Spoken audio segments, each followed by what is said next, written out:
स्वाति अपनी दादी से बहुत प्यार करती हैं। अभी वह मात्र 10 साल की हैं। एक दिन जब वह अपने स्कूल से लौटकर आई तो उसको दादी कहीं नहीं दिखी। उसने दादी का कमरा, बाथरूम सब देख लिया, लेकिन दादी कहीं नहीं मिली। स्वाति ने अपनी मम्मी रजनी से पूछा, माँ दादी कहीं नहीं दिख रही हैं। रजनी ने अपनी बेटी को गोद में बैठाकर कहा, स्वाति बेटा, दादी का यहाँ मन नहीं लग रहा था, इसलिए वह गांव में एक रिश्तेदार हैं उनके पास चली गई है। स्वाति उदास हो गई और अपनी माँ से बोली, माँ आपने दादी को रोका क्यों नहीं? मुझे उनकी बहुत याद आएगी। वे वापस कब तक आएंगी? रजनी ने उसके सर पर हाथ फेरते हुए कहा, जब उनका दिल करेगा तब आ जाएंगी वापस। अब तुम जाओ, मुँह हाथ धोकर खाना खा लो। स्वाति के पिता विनोद जी, जो कि एक इंजीनियर हैं और अच्छे खासे पैसे कमाते हैं, शाम को जब अपनी ड्यूटी खत्म करके वापस घर आए तो स्वाति अपने पापा से दादी के बारे में पूछती है। पापा जी वही कहते हैं जो उसकी माँ ने कहा था।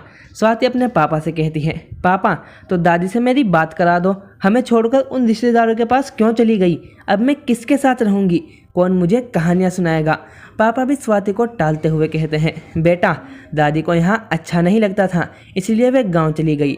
अब तुम ज़्यादा मत सोचो, अपने स्कूल का होमवर्क करो और अपनी पढ़ाई पर ध्यान दो।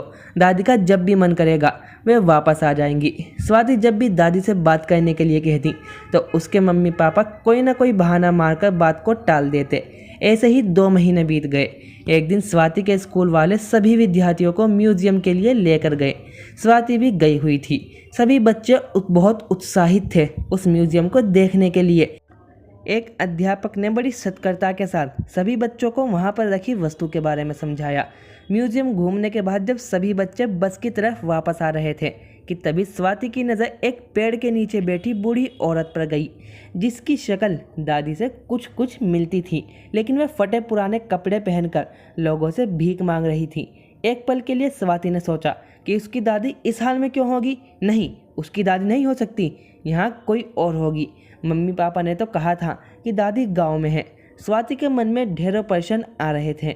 वे एक बार जाकर पुष्टि करना चाहती थी कि वे दादी ही है या कोई और। स्वाति उस बूढ़ी औरत के पास जाकर खड़ी हो जाती है। दादी ने जब अचानक स्वाति को अपने सामने खड़ा देखा तो मेरी बच्ची कहकर रोने लगी। दादी की ऐसी हालत देखकर स्वाति भी रोने लगी। ना जाने कब से नहाई नहीं है। दादी के उन कपड़ों में से भी बदबू आ रही थी। पास में ही कुछ झूठ पड़ी थी, पता नहीं किस किस की झूठन इकट्ठा करके रखी हुई थी। उनकी एक एक हड्डी दिखने लगी थी। वे अपने हाथों से स्वाति के आंसू पोंछने लगी। दादी की खाल और जानवर की खाल में कुछ ज़्यादा फर्क नहीं रह गया था। ये देख स्वाति का गला भर आया और उसने दादी से पूछा, आप यहाँ कैसे आए? आप तो गांव में गई थी ना दादी? दादी ने कहा, कुछ नहीं बेटा, बस किस्मत खराब है, कुछ बुरे कर्म थे, उनका ही फल मिल रहा है। स्वाति अपनी दादी को गले लगा लेती हैं और कहती हैं, दादी आप मेरे साथ घर चलो। इस पर दादी कहती है, नहीं बेटा, मेरा कोई घर नहीं है, अब जिंदगी के कुछ दिन बचे हैं, वे यहीं घूमकर कट जाएंगे। स्वाति कहती है, आप भीख मांग कर खाओगी हमारे होते हुए? दादी कहती है, हाँ बेटा, और कोई चारा भी तो नहीं है। स्वाति अपनी दादी का हाथ पकड़कर कहती है, नहीं, आप मेरे साथ घर चलोगी, मैं आपको ऐसे भीख मांगने के लिए नहीं छोड़ सकती। दादी मुस्कुरा कर कहती हैं, जब अपने बेटे ने ही छोड़ दिया तो तुम क्यों नहीं छोड़ सकती? ये कहते ही दादी फूट फूट कर रोने लगी। स्वाति आश्चर्य से पूछती है, क्या पापा ने आपको यहाँ छोड़ा है? बोलो दादी। दादी अपने पल्लू से आंसू पोंछते हुए बोली, ये सब छोड़, तू बता यहाँ कैसे आई है और किसके साथ आई है? पढ़ाई कैसी चल रही है? स्वाति अपनी दादी की गालों पर हाथ रखकर कहती है, आप यहाँ कैसे आए, पहले मुझे ये बताओ। दादी उससे अपना मुंह फेर लेती हैं। स्वाति अपने हाथों से उनके चेहरे को अपनी तरफ घुमाते हुए कहती हैं, दादी प्लीज़ बताओ ना, आप यहाँ कैसे आए? दादी उसे बताती हैं कि एक दिन जब वे अपने स्कूल चली गई थी तो रजनी ने कहा, माँ जी आपके घुटनों में दर्द रहता है ना, चलो डॉक्टर को दिखाते हैं।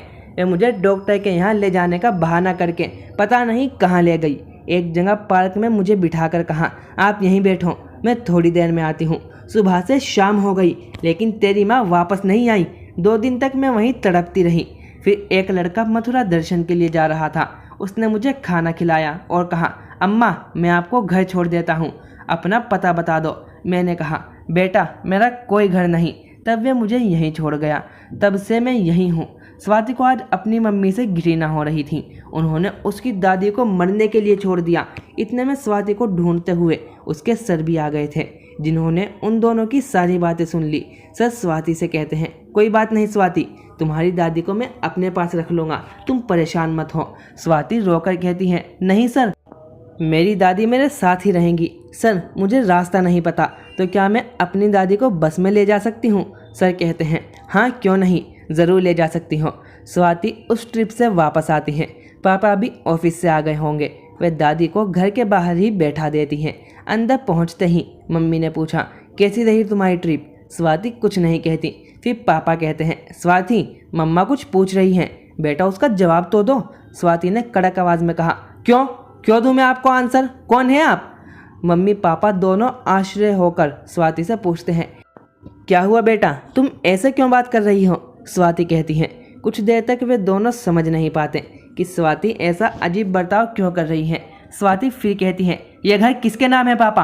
और पापा को स्वाति पर गुस्सा आ गया। वे चिल्लाते हुए कहते हैं, क्या हो गया है तुम्हें?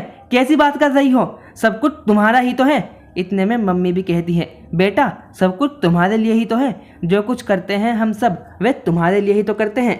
स्वाति ने कहा, दादी को बीच रास्ते में मरने के लिए छोड़ दिया था, वे भी मेरे लिए ही किया था।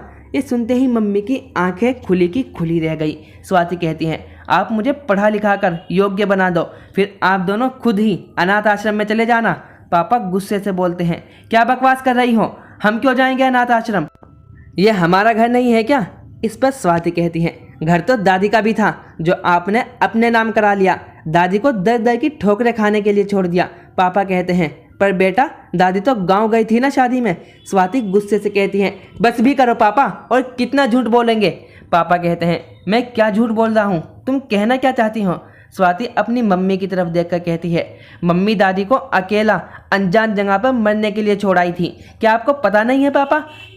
पापा कहते हैं, क्या? मुझसे तो कहा था कि मम्मी का यहाँ मन नहीं लगता, इसलिए वे गांव जा रही हैं चाचा जी के पास। स्वाति ने कहा, तो पापा आपने फ़ोन करके एक बार भी जानने की कोशिश नहीं की कि दादी कहाँ है और कैसी है, किस हाल में है? इस पर पापा कहते हैं, बेटा गांव में फ़ोन नहीं है, इसलिए मैं उनके बारे में नहीं पूछ पाया और ना ही तुम्हारी बात करवा पाया। वैसे तुमने अपनी दादी को कहाँ देखा, तुम्हें कैसे पता चला उनके बारे में? फिर वे अपनी पत्नी से पूछते हैं कि दादी कहाँ है। वे गुस्से में कहती हैं, हाँ मैं ही दुश्मन हूँ तुम सबकी, मैं ही उन्हें छोड़कर आई थी। कितना खर्च होता है हर महीने उनकी दवाओं पर, उनके खाने पर, तुम्हें अंदाज़ा भी है? पूरे घर का बजट बिगाड़ रखा था। मुझे लगा 70 साल की हैं, अब जी के क्या करेंगी, इसलिए छोड़ आई थी। विनोद अपनी पत्नी को झापड़ मारते हैं। तभी स्वाति बाहर बैठी अपनी दादी को पकड़कर ले आती हैं।